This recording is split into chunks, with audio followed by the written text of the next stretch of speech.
wilayah. Oke. Pembangunan jalan tanpa lubang.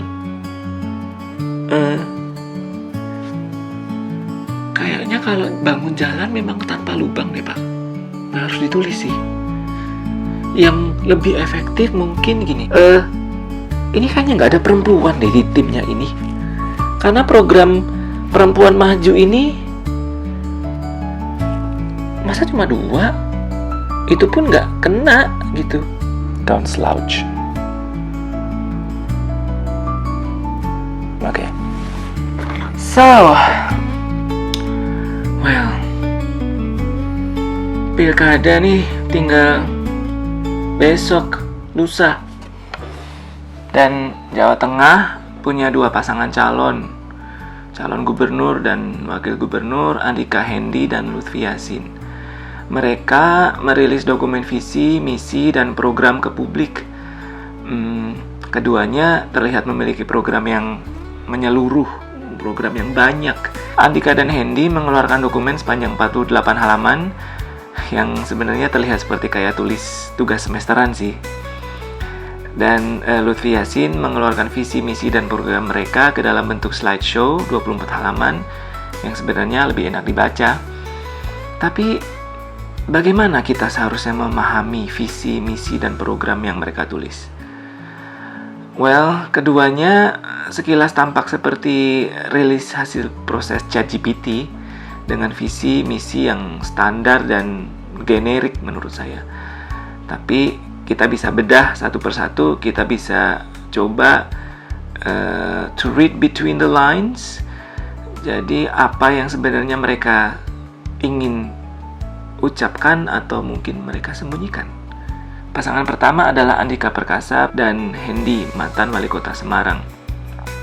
Slogan kampanye mereka adalah perkasa dan hebat, yang mencerminkan kekuatan dan keunggulan. Tujuannya itu sebenarnya ya sama saja, membangun Jawa Tengah yang sejahtera, inovatif, dan tangguh. Pasangan kedua adalah Ahmad Lutfi dan Taci Yassin yang mengusung filosofi mereka dalam bahasa Jawa, ngopeni ngelakoni. Jadi ngopeni itu ya merawat dan ngelakoni itu melakukan. Mereka menekankan kepedulian dan tindakan untuk masa depan yang lebih kolaboratif dan berkelanjutan. Mari kita lihat pertama ya.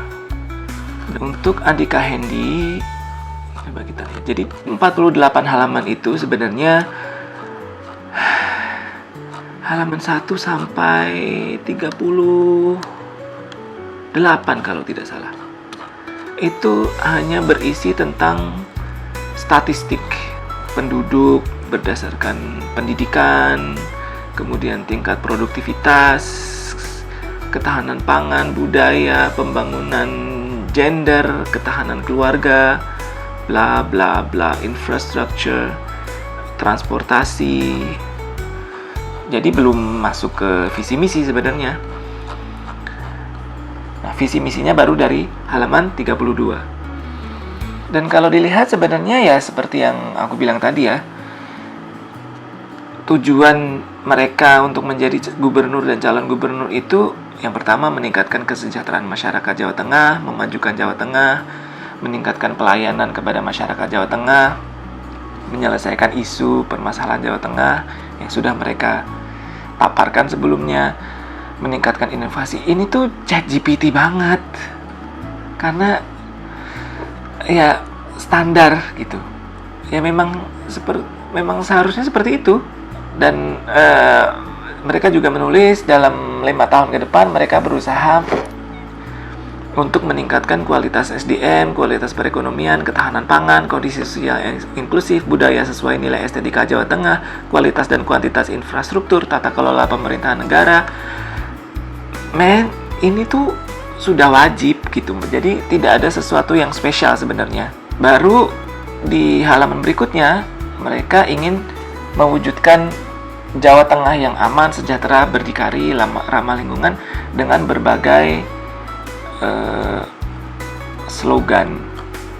Jadi ada misalnya nih ada istilah jembatan emas. Jembatan emas itu dari tahun depan 2025 sampai masa akhir periode mereka 2029. Well, it's a fact. Ini sebuah fakta gitu, bahwa ini durasinya 5 tahun dan menurut mereka ini adalah sebuah jembatan. Misinya yang pertama, memperkuat komitmen terhadap konsensus nasional Negara Kesatuan Republik Indonesia, Undang-Undang Dasar 1945, Pancasila, dan Bhinneka Tunggal Ika. Ini tuh sumpah jabatan sebenarnya. Menciptakan rasa aman bagi seluruh warga, guyup, rukun, gotong royong.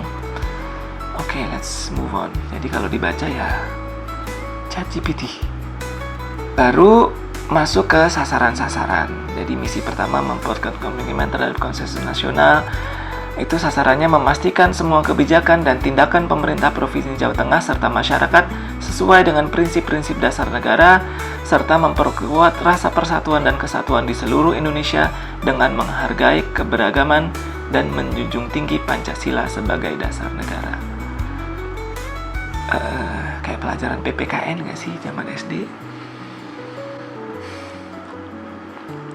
Baru nih masuk ke program. Program ini sebenarnya, jadi memang visi misi itu sebuah gambaran yang besar. Jadi yang memang luas gitu. Kalau misalnya dibandingkan dengan visi misi pasangan calon nomor 2, Lutfi Yassin, itu ya sebenarnya hampir sama sebenarnya. Jadi visinya ya, maju, berwibawa, berkelanjutan, kolaboratif, responsif, Indonesia emas. Ini tuh sesuatu yang generik dan tidak terlalu beda sebenarnya dari kedua pasangan calon ini. Kemudian ada misinya meningkatkan layanan dasar yang inklusif, mewujudkan sumber daya manusia yang mandiri, kompetitif, berwawasan global, pertumbuhan perekonomian, tata kelola pemerintahan yang responsif dan kolaboratif. It's the same difference. Tidak ada bedanya. Maksudnya beda yang secara substansif dan signifikan itu tidak ada antara kedua ini. Slogannya berbeda. Yang satu ya bahasa Jawa, yang satu bahasa Indonesia, itu aja sih sebenarnya. Misinya meningkatkan layanan dasar, ya menjaga iklim investasi yang kondusif dan kolaboratif. Oke, sekarang dari program. Nah, dari program ini kita bisa mulai tahu nih bagaimana kedua pasangan calon ini akan mulai membedakan cara mereka akan membangun Jawa Tengah. Program dari pasangan calon yang pertama itu adalah program Jateng Mandiri, meningkatkan kemandirian dan daya saing ekonomi dengan meningkatkan pertumbuhan ekonomi lokal, mendukung kewirausahaan dan usaha mikro dan kecil (UMKM), memperkuat ekspor produk lokal, meningkatkan kapasitas SDM sesuai tuntutan pasar global, mendorong penciptaan lapangan kerja. Kemudian ada program misalnya memberikan pelayanan dan fasilitas kepada yang miskin karena uzur, sakit menahun, berkebutuhan khusus. Bentuknya tuh apa gitu. Jadi misalnya apakah dibebaskan iuran BPJS, bantuan langsung tunai, atau misalnya fasilitas mobilitas dan sosial, itu tuh nggak ada di sini. Bahkan misalnya kayak kalau di Indonesia itu ya, orang dengan disabilitas itu masih kesulitan untuk memakai fasilitas transportasi umum karena mereka keluar rumah saja itu susah untuk menavigasi. Mereka harus ke halte atau misalnya ke stasiun. Itu tuh tidak ada, jarang sekali lantai-lantai yang memang dibuat misalnya untuk tunanetra. Jadi mereka kan ada kode-kodenya tuh, jalur yang dibuat bergaris, atau misalnya bergaris horizontal, bergaris vertikal, atau titik-titik. Misalnya mereka harus berhenti sebelum menyeberang. Atau misalnya di perempatan, mereka mau menyeberang, ada bunyi-bunyi yang, oh ini baru lampu merah, ada sinyal-sinyal tertentu. Apakah mau dibuat seperti itu? Kemudian ada lagi meningkatkan kualitas peluang usaha dan permodalan bagi yang miskin karena kualifikasi dan keterampilannya rendah. Apakah ada bentuknya training, atau misalnya mereka akan dipermudah.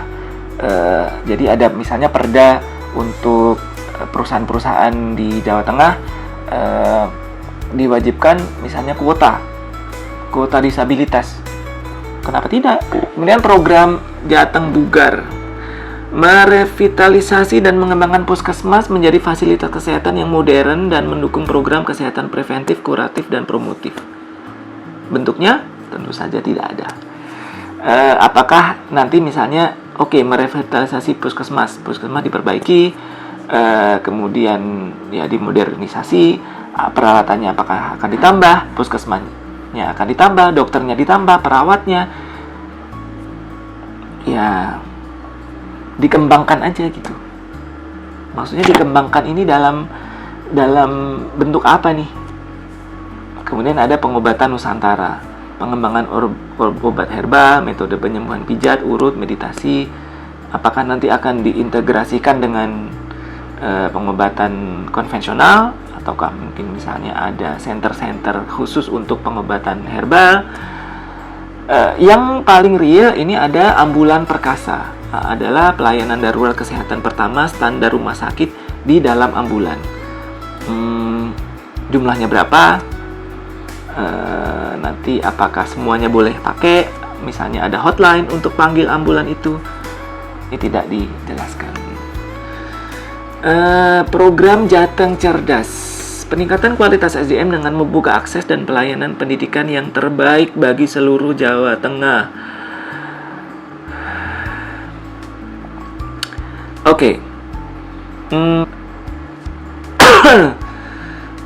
Menambah sekolah, atau misalnya kalau misalnya pemerintah pusat menghapus sistem zonasi, nanti apakah itu juga akan termasuk di situ integrasinya?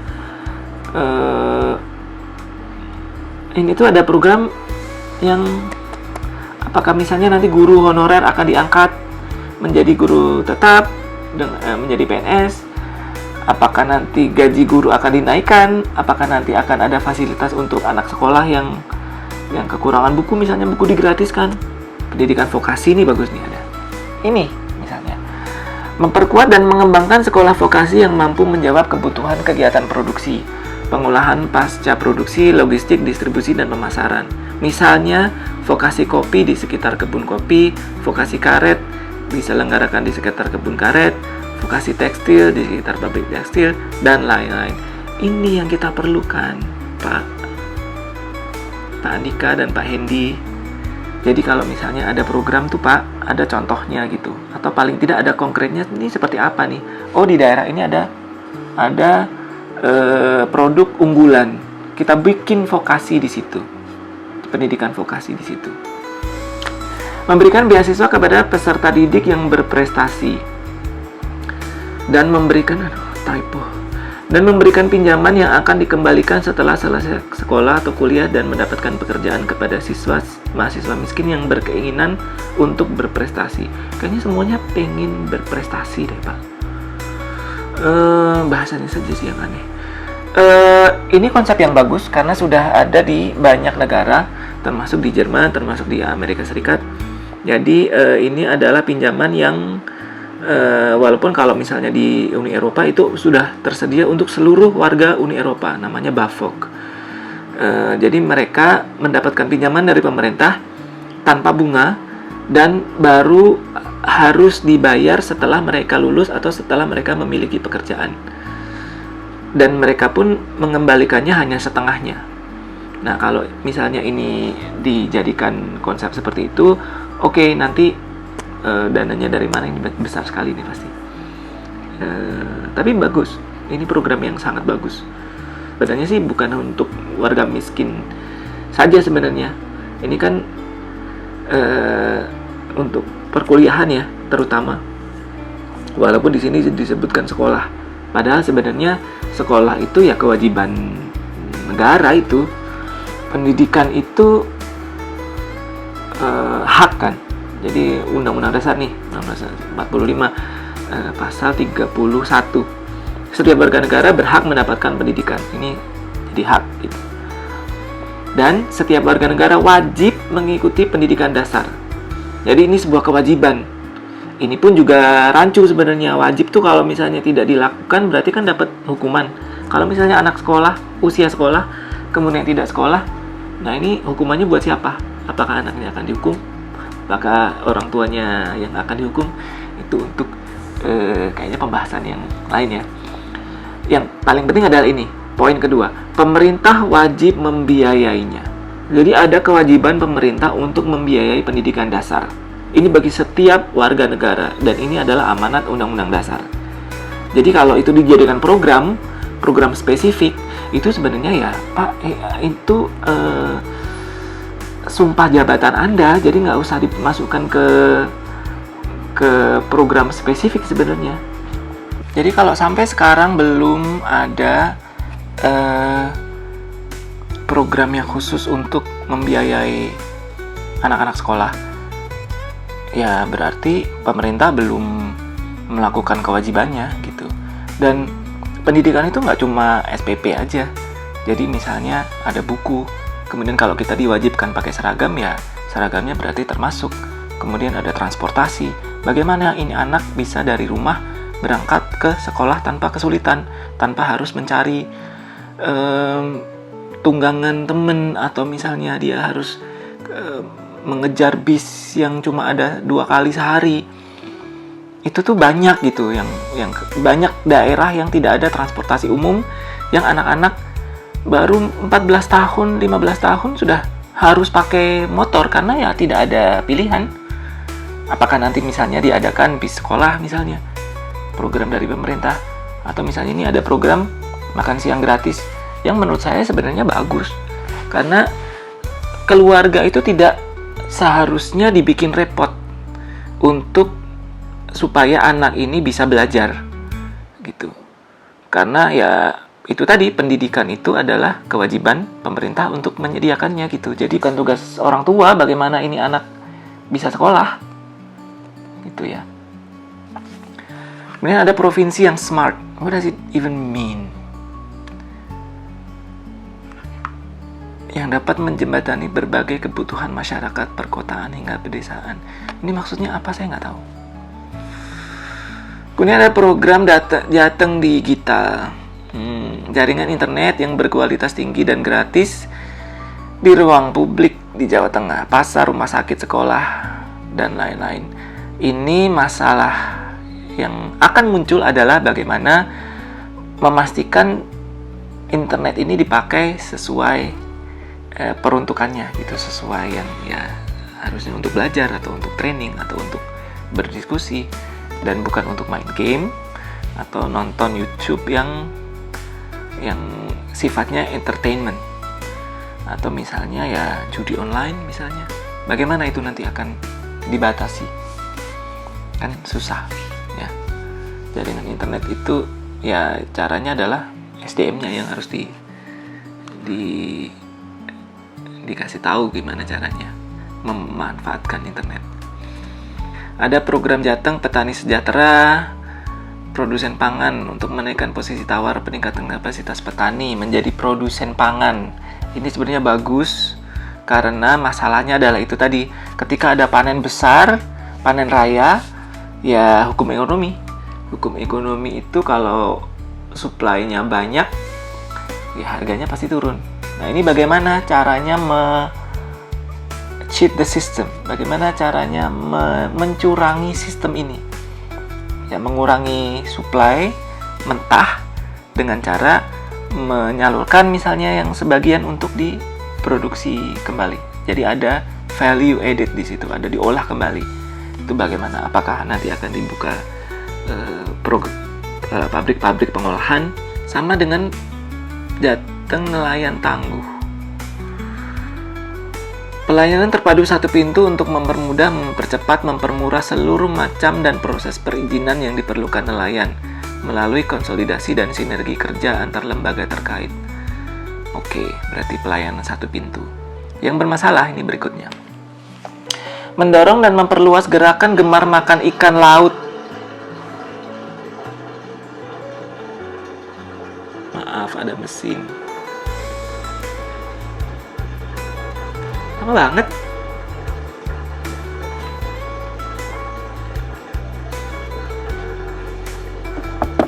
Kita itu nggak bisa maksa orang mau makan apa. Well, dipaksanya dengan misalnya nggak ada daging atau nggak ada ayam, blokade, ya pasti orang bakalan lebih banyak makan ikan. Tapi dalam pasar yang bebas, yang orang boleh beli apa aja yang mereka mau tanpa harus ada paksaan, ya nggak akan bisa gitu. Bentuknya apa nih misalnya? Apakah nanti akan diturunkan harganya? Ya rugi nanti nelayan. Misalnya proses distribusi yang lebih mudah, atau misalnya ada pasar ikan di setiap kecamatan. Apakah akan ada kampanye, ayo kita makan ikan? Atau misalnya melibatkan ahli gizi ke daerah-daerah, penyuluhan. Apakah bentuknya akan seperti itu? Tidak ada itu program yang konkret yang akan berdampak pada peningkatan kebutuhan dan konsumsi ikan laut. Oke. Ini yang bagus nih ini. Membuka sentra-sentra produksi alat penangkapan ikan di sekitar lokasi tinggal nelayan. Well, ya, jadi kalau misalnya, jadi nelayan bisa dapat alat tangkap ikan yang sesuai kebutuhan, murah, efektif, efisien. Tapi itu tadi, apakah kalau membuka itu nanti berarti bentuknya BUMD atau misalnya swasta? Gimana nanti program pembiayaannya misalnya? Program Jateng UMK Berdaya memperkuat dan mengembangkan rumah produksi bersama para pelaku UMK sejenis agar produksi mereka lebih efektif dan efisien. Oke, ini nanti ya bentuknya seperti apa ini?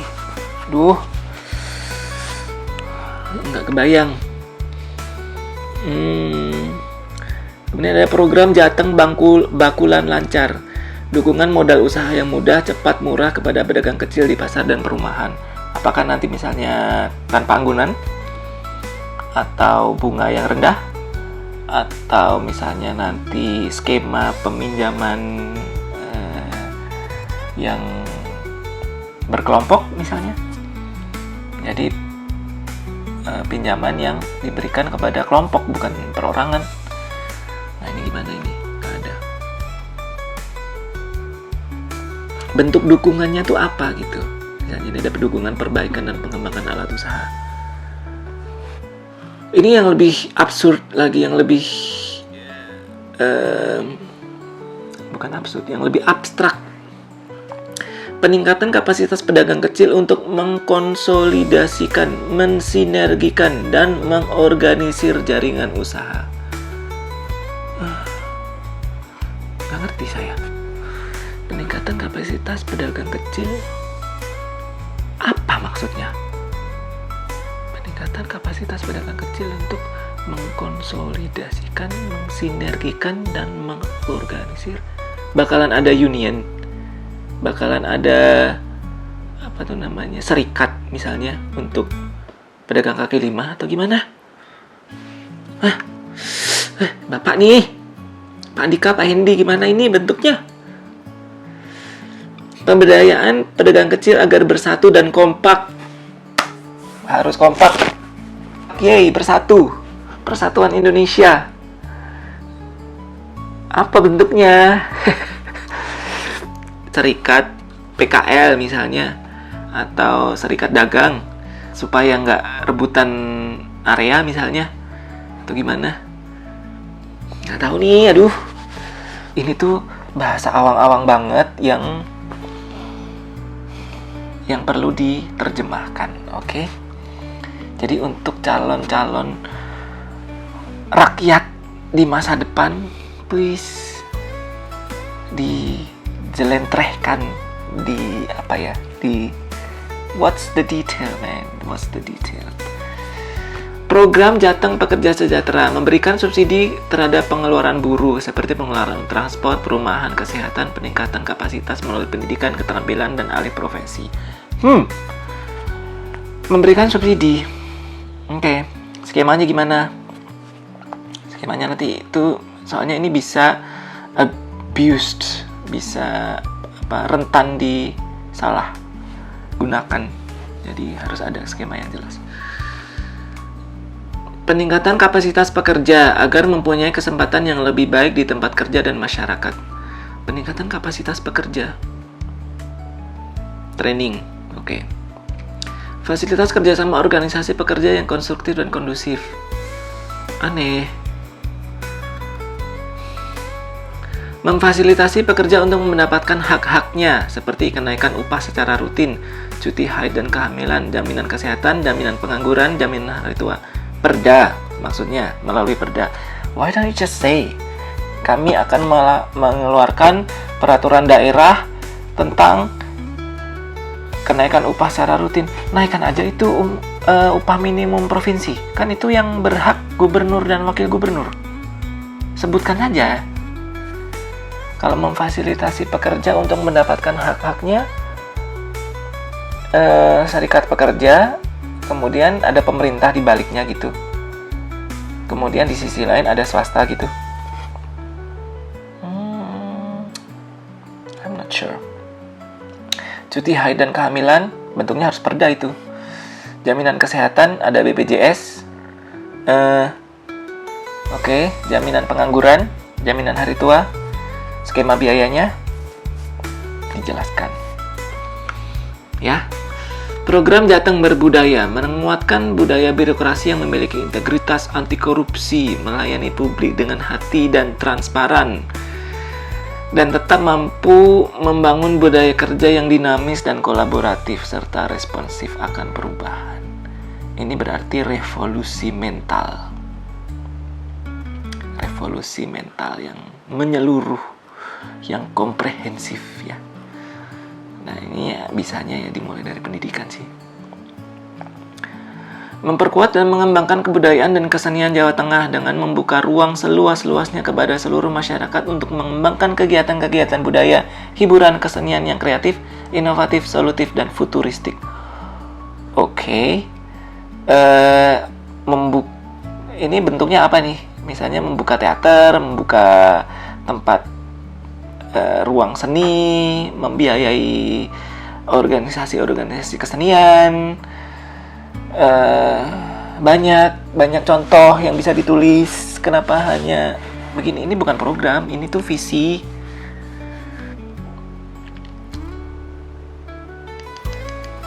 I cannot even read this. Penguatan penanaman nilai-nilai budaya Jawa Tengah sejak dini dengan edukasi budaya Jawa melalui dari dalam keluarga, sekolah, lingkungan masyarakat kecil yaitu keluarga. Jadi pemerintah akan masuk ke ranah keluarga, gitu. Apa bentuknya? Jadi setiap keluarga wajib mengajarkan bahasa Jawa misalnya. Ini ranah di dalam rumah loh ini. Bagaimana pemerintah akan masuk ke situ tuh bagaimana? Aneh deh, ini pokoknya aneh banget. Pengembangan dan pemanfaatkan warisan budaya, kearifan lokal, tradisi kesenian sebagai salah satu sumber perekonomian daerah dan berdampak pada kesejahteraan masyarakat. Nggak ada konkretnya, nggak ada. Lanjut lagi, program Jateng Lestari, pencegahan dan perlindungan wilayah yang memberikan jasa lingkungan hidup tinggi, fungsi ekologi, keanekaragaman hayati di daratan, pesisir, dan laut. Misalnya melarang sumur tanah misalnya, atau pembangunan yang harus ada AMDAL, atau misalnya bangunan yang anti gempa, standarisasi pembangunan rumah dan bangunan dan pabrik dan jalan dan apa nih bentuknya. Pengendalian pencemaran dan kerusakan lingkungan hidup terintegrasi hulu hilir melalui pengelolaan sanitasi aman, pengelolaan sampah, pengelolaan landscape seascape terintegrasi dan berbasis masyarakat. Pengelolaan sampah, TPS, recycling center, misalnya penambahan tong sampah di jalan, pinggir jalan, fasilitas umum. Bagaimana bentuknya? Pembangunan rendah karbon melalui penerapan dekarbonisasi pada sektor industri, energi, transportasi. Perda bentuknya. atau misalnya carbon tax, pajak karbon, tapi ini pemerintah pusat harusnya. Kalau masuk ke pajak karbon, pemerintah daerah sulit ini nanti, karena bakalan dari industri akan ada pushback, akan ada perlawanan. Penanganan limbah, perda bisa ini. Pemanfaatan teknologi waste to energy, berarti pengolahan sampah untuk menjadi bahan baku energi. Oke. Mungkin itu ya. Penerapan ekonomi sirkular dan ekonomi hijau. That's it. Ada 6 kata. Penerapan ekonomi sirkular dan ekonomi hijau. Uni Eropa saja itu membutuhkan undang-undang yang bertahun-tahun dibangun untuk bisa menerapkan ekonomi sirkular dan ekonomi hijau yang banyak sekali detailnya. Jadi dari material, ada standar material, ada standarisasi asal material itu dari mana, tidak boleh ada misalnya deforestasi, kemudian standarisasi recycling, pemisahan sampah, itu masuk ke situ semua, ekonomi sirkular, ekonomi hijau, kemudian standar emisi karbon. Hal yang sebesar itu hanya ditulis dalam 6 kata. Jadi ya, it's so superficial. Itu Pak, maksud saya itu. Kemudian ada program Jateng Infrastruktur Handal, pembangunan konektivitas antar wilayah. Oke. Pembangunan jalan tanpa lubang. Kayaknya kalau bangun jalan memang tanpa lubang deh Pak. Nah, harus ditulis sih. Yang lebih efektif mungkin gini. Hotline jalan berlubang. Jadi masyarakat bisa melaporkan kalau ada jalan berlubang nih, misalnya. Oh, di daerah saya nih Pak ada jalan berlubang di alamatnya ini. Itu aja. Jadi dan pemerintah memang harus responsif gitu, harus segera diperbaiki. Oh, ada di sini ada kerusakan. Jadi kalau misalnya pemerintah tidak bisa memonitor seluruh Jawa Tengah, jalanan di seluruh Jawa Tengah secara real time, libatkan masyarakat. Buka hotline di situ. Jadi jangan sampai orang menanam pohon di lubang jalan itu karena saking lamanya pemerintah nggak beres-beres. Ini ada lubang sudah berbulan-bulan nggak diperbaiki, nggak ditambal, sampai ada pohon pisang di situ, gitu ya. Jadi kalau programnya pembangunan jalan tanpa lubang, it goes without saying. Bapak nggak harus nyebutin ini karena itu sudah pasti. Memang sebelumnya ada pembangunan jalan pakai lubang, kan enggak. I hope. Jadi ya. Program Jateng Pemuda Kreatif. Peningkatan kapasitas dan kompetensi pemuda dalam bersaing di tingkat global melalui pemanfaatan akses internet yang cepat, mudah, dan terjangkau dalam mengeksplorasi konten dan peluang di internet. Bentuknya apa? Training, supaya orang bisa tahu nih, oh ini caranya untuk dapat kursus Google nih gimana nih, Google University, atau misalnya ada training AI. Nah itu, atau misalnya supaya bisa dapat beasiswa ke luar negeri, caranya gimana? Apakah bentuknya akan seperti itu? We'll see. Memfasilitasi kegiatan pertukaran pemuda antar provinsi di Indonesia maupun di dunia. Oke, fasilitasnya bentuknya apa? Belum disebut. Nah, yang nomor 17 nih, program Jateng Ekonomi Rumah Tangga dan Perempuan Maju. I applaud this karena ada spesifik untuk perempuan akhirnya ya. Jadi sudah it's about time gitu. Maksudnya harusnya ya memang sudah dari dulu ada program-program khusus untuk perempuan. Tapi ketika dilihat lagi hanya ada 2 poin. Yang pertama, penguatan ekonomi dan keuangan rumah tangga. Bentuknya apa? Rumah tangga akan dikasih bantuan langsung tunai, atau dikasih training untuk manajemen budget, atau misalnya pajak, keringanan pajak, gimana nih? Yang kedua, pos pelayanan gizi terpadu ibu hamil, ibu menyusui, dan balita untuk pencegahan dini stunting. Ini kayaknya nggak ada perempuan deh di timnya ini. Karena program perempuan maju ini masa cuma 2? Itu pun nggak kena gitu. Misalnya nih, saya kasih masukan nih ya, perda kuota untuk industri supaya meng-hire perempuan, atau misalnya board of apa itu namanya, komisaris misalnya harus ada perempuannya, atau I don't know, it's your job, ini tuh jobnya bapak untuk gimana, tapi harus ada. Kalau kayak gini tuh berarti nggak ada ini perempuan di timnya, atau mungkin memang nggak peduli gitu, karena perempuan hanya dilihat sebagai ya ibu hamil, ibu menyusui itu, padahal fungsi perempuan itu jauh lebih dari itu, termasuk peran perempuan dalam membangun visi misi calon gubernur dan wakil gubernur. Jadi perspektifnya itu lebih luas gitu kan.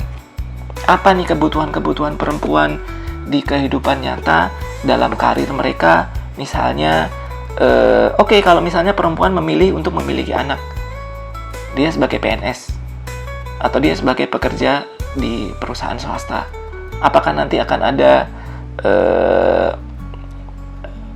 cuti hamil, cuti menyusui yang wajib misalnya, atau cuti family? Jadi ya kalau misalnya perempuannya mau terus bekerja ya nggak apa-apa, yang harus cuti bapaknya yang harus stay di rumah. Kewajiban seperti itu misalnya, stay home dad, kan bisa saja misalnya bentuknya perda atau bentuknya apa seperti itu. Misalnya ada training yang karena banyak daerah yang tidak aman, ini ada nih self defense, misalnya perlindungan diri, atau misalnya ada call center untuk masalah-masalah perempuan, misalnya kesehatan, ada misalnya dukungan psikologis. Banyak yang bisa diekspansi dari 2 poin ini gitu ya. Jadi jangan melihat perempuan itu hanya sebagai ya ibu, kalau nggak ibu hamil, ibu menyusui, atau rumah tangga. Banyak kok perempuan yang masih single, itu berarti nggak dianggap perempuan gitu kalau tidak berkeluarga. Kan tidak bisa seperti itu gitu. Dan voters harus tahu, pemilih itu harus tahu. Cuma gimana tahunya ya kalau programnya seperti ini. Mari kita lihat yang kedua, Pak Lutfi Yassin. Ini sebenarnya hampir sama.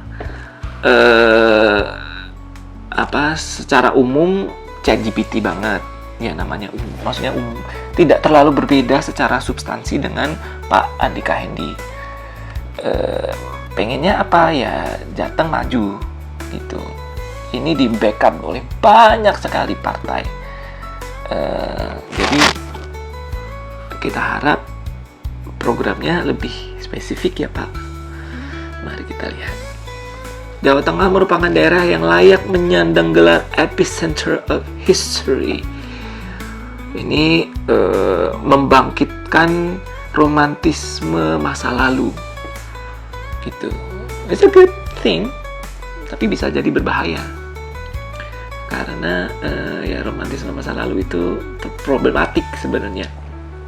Cuma mari kita lihat. Jadi mau menjadikan Jawa Tengah ini sebagai pusat budaya dari warisan arsitektur, religius, agama dari kerajaan-kerajaan besar. Ya sistem sekarang nggak bisa seperti itu ya Pak. Sekarang orang harus bayar pajak tapi juga harus dapat sesuatu gitu. Kalau zaman dulu kan ya udah rakyatnya aja suruh ngumpulin hasil panen, ya mau rajanya pakai buat apa ya terserah rajanya gitu kan. Kalau sekarang kan nggak bisa seperti itu. Jawa Tengah sebagai magnet kerukunan beragama. Apa nih maksudnya? Potensi situs budaya Wali Kongo, Wali Songo, Candi Prambanan, Sampokong, Candi Borobudur, Vihara Buddha Gaya, Pagoda Avalokitesvara. Bagus. Oke. Nah, ini ada slogan bahasa Jawa, ngopeni nglakoni. Memelihara dan melakukan. Atau kalau menurut kata Bapak ini, open dalam bahasa Jawa, gemati secara luas, tanggung jawab dan komitmen. It's a good thing. Bagus sih. Lakoni, lakon. Filosofi ngopeni nglakoni. Memelihara dan melakukan. Gemati. Jadi ya bahasa Jawa aja sebenarnya. Ya tugas Bapak yaitu harus memelihara masyarakat Jawa Tengah dan melakukan yang dijanjikan.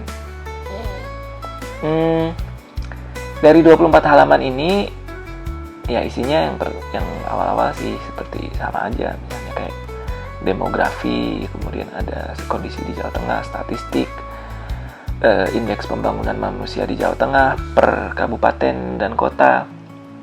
Yang menarik gitu dilihat ya, sekilas tuh lebih eye catching dan lebih gampang dicerna lah. Kemudian ada identifikasi isu permasalahan di Jawa Tengah, misalnya belum optimalnya ketahanan pangan, menurunnya daya dukung dan daya tampung lingkungan, masih rendahnya tingkat kesejahteraan masyarakat. Ini harusnya nomor 1, Pak, karena it's the economy, stupid. No. Kemudian ada titik aglomerasi pembangunan Jawa Tengah, ini misalnya jadi identifikasi. Cuma yang lebih penting sebenarnya adalah programnya. Nah, ada penjabaran visi nih. Maju, berwibawa, berkelanjutan, kolaboratif, responsif, dan Indonesia Emas 2045. Ini ChatGPT karena ya generik dan standar dan ya itu aja sebenarnya, sama aja. Misinya meningkatkan layanan dasar yang inklusif untuk mewujudkan sumber daya manusia yang mandiri, kompetitif, berwawasan global. Oke, good. That's it, good. Ada 3 pilar pembangunan Trikarya, Jateng Sigap, Jateng Makmur, Jateng Nyaman. Good. Program prioritasnya ini yang menarik. Karena di sini dilihat nih, kalau misalnya ada masalah pendidikan, programnya membangun di satu kecamatan ada satu sekolah SMA atau SMK unggulan. Yang problematik di kata unggulannya. Tapi paling tidak ada target bahwa satu kecamatan harus ada satu SMA atau SMK. Kenapa unggulan problematik? Karena seharusnya itu ada standarisasi. Jadi seluruh SMA dan seluruh SMK itu seharusnya menjadi SMA dan SMK unggulan.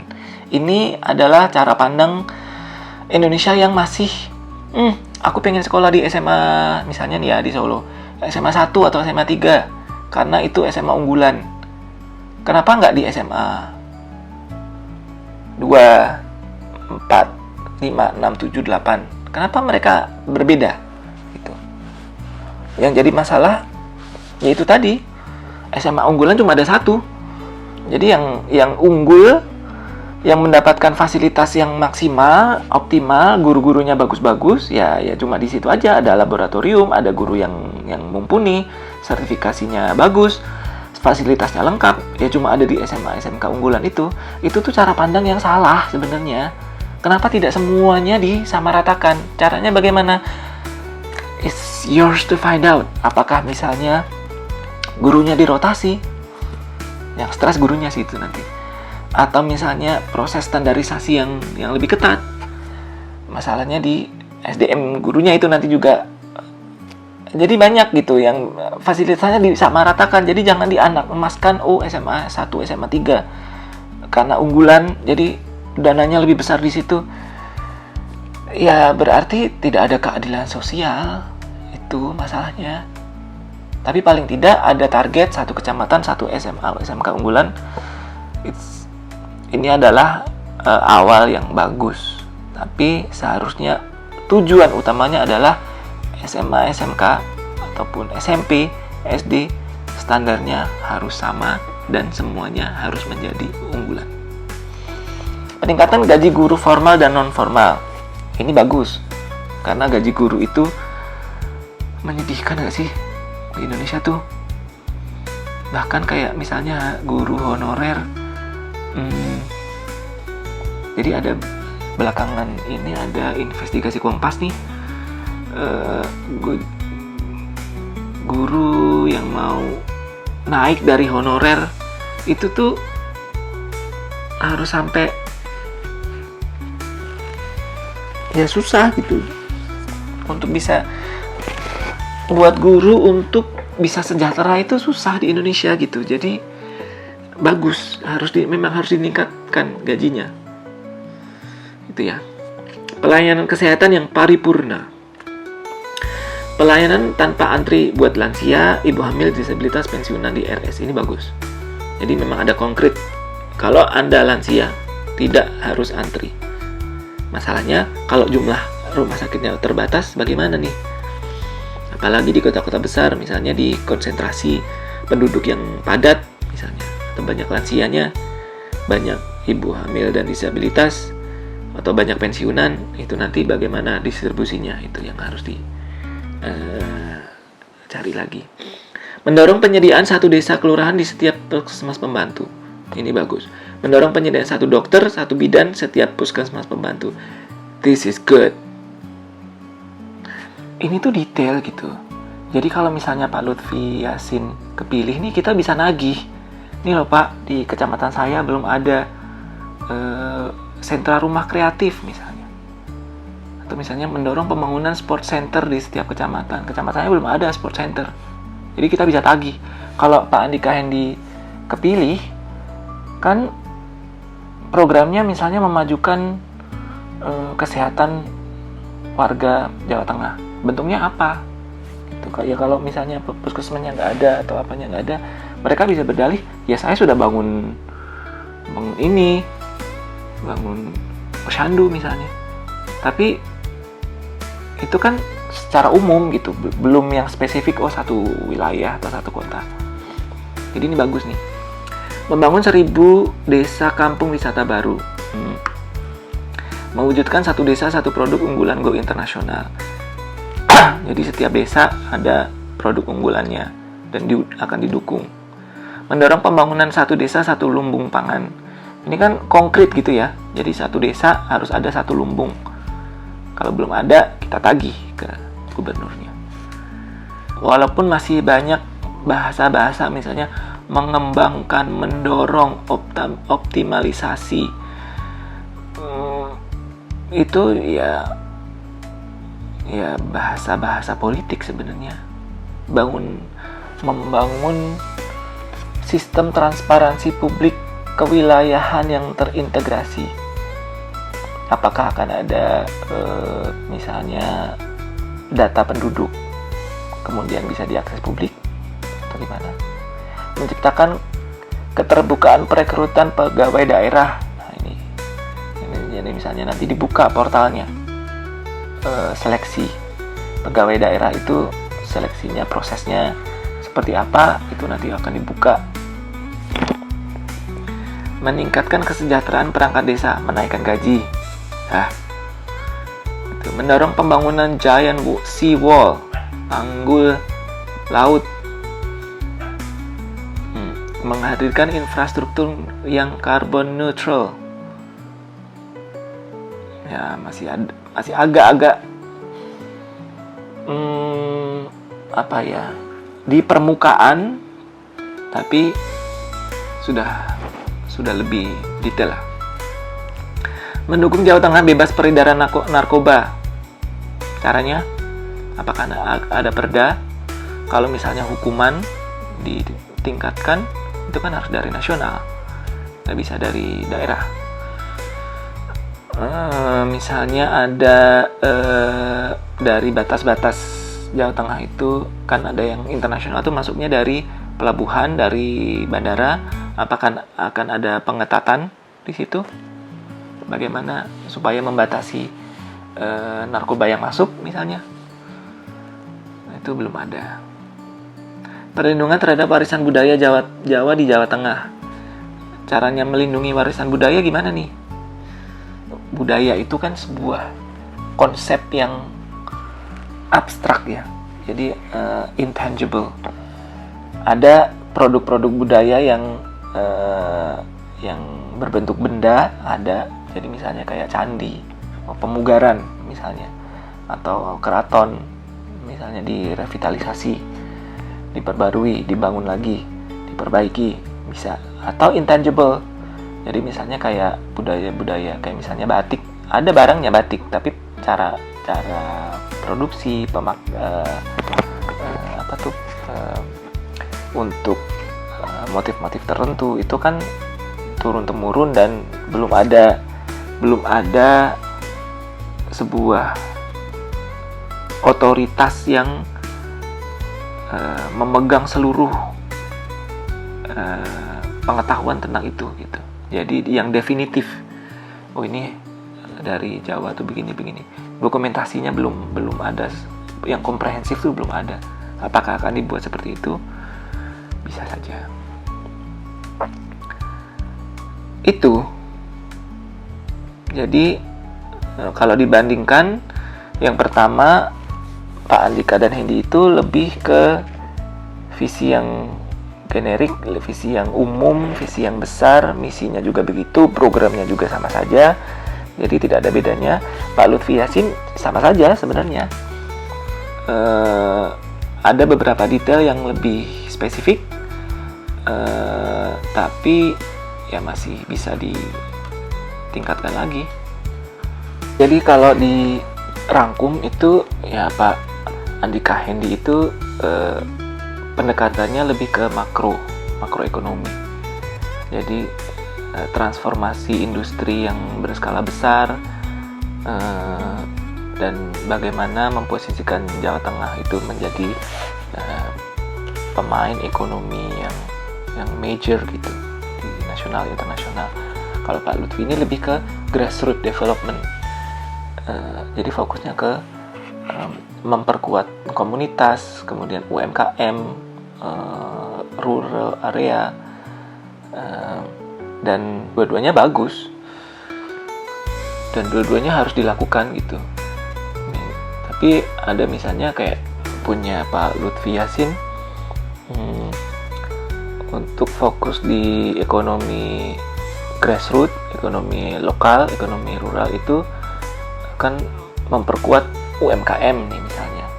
Apakah misalnya satu desa, satu produk itu bisa memenuhi standar global tanpa investasi yang signifikan dan training, kemudian ada infrastruktur, kan berarti harus dipikirkan juga itu. Kemudian apakah subsidi atau misalnya pinjaman mikro itu akan cukup untuk memastikan pertumbuhan UMKM yang sustainable? Kan banyak elemen-elemen yang lain yang harus diperhatikan juga. Jadi sebenarnya ini Pak Lutfi dan Pak Andika ini kalau digabung itu bagus banget ya. Jadi dua-duanya fokus di hal yang sama dengan cara yang mirip, cuma approach-nya, pendekatannya agak berbedanya di situ. Sebenarnya kalau digabungkan, kalau misalnya Pak Andika menang, ambil Pak itu program-program Pak Lutfi. Kalau Pak Lutfi menang, ambil program-program Pak Andika dan gabungkan itu jadi satu. Sebenarnya itu. Masalahnya adalah mereka ada di dua kubu yang berbeda. Jadi ini adalah kewajiban, atau bukan kewajiban, ini adalah hak teman-teman semua. Suara Anda itu membentuk masa depan bagi saya yang tinggal di luar negeri, kami tidak memiliki privilege itu. Kami tidak bisa memilih di pilkada. Kami tidak memiliki kehormatan itu untuk menyuarakan aspirasi rumah asal kami. Saya dari Karanganyar, dari Jawa Tengah. Saya nggak bisa. Oh, saya pengen Karanganyar nih bisa seperti ini. Melalui voting saya nggak bisa. Jadi, Anda yang ada di Jawa Tengah atau ada di Indonesia, gunakan hak suara Anda. Jadi pilih itu jangan hanya berdasarkan hati nurani, apalagi jumlah sembako, tetapi juga pakai akal sehat. Ini adalah episode pertama saya di Common Sense. Jadi saya berusaha untuk mengajak teman-teman semua untuk membangun kerangka berpikir bagaimana bahasa-bahasa politik itu bisa diterjemahkan ke dalam bahasa sehari-hari, bagaimana memahami bahasa-bahasa, kalimat-kalimat, kata-kata yang dipakai oleh politisi itu untuk mendapatkan suara Anda. Jadi suara Anda ini sebenarnya sangat berharga. Bukan sebenarnya, memang sangat berharga. Dan mereka akan berusaha semaksimal mungkin untuk mendapatkan suara Anda untuk bisa menuju ke pucuk pimpinan kekuasaan. Jadi mereka akan menggunakan semuanya yang mereka bisa dalam kapasitas mereka dengan typo dan segala hal. Dan sebagai pemilih, ya itu tadi, harus pintar memilih. Karena demokrasi itu memerlukan kepala yang berisi untuk bisa berfungsi dengan baik. Bagaimana demokrasi bisa menjadi alat untuk mengenyangkan perut rakyat dan mencerdaskan kepala rakyat yang pada akhirnya ya kesejahteraan rakyat itu yang menjadi goal utama, yang menjadi tujuan utama adanya administrasi, adanya negara. Jadi jangan lupa untuk nyoblos. Sampai jumpa di episode Common Sense selanjutnya bersama saya, Fandi Sturz. Bye.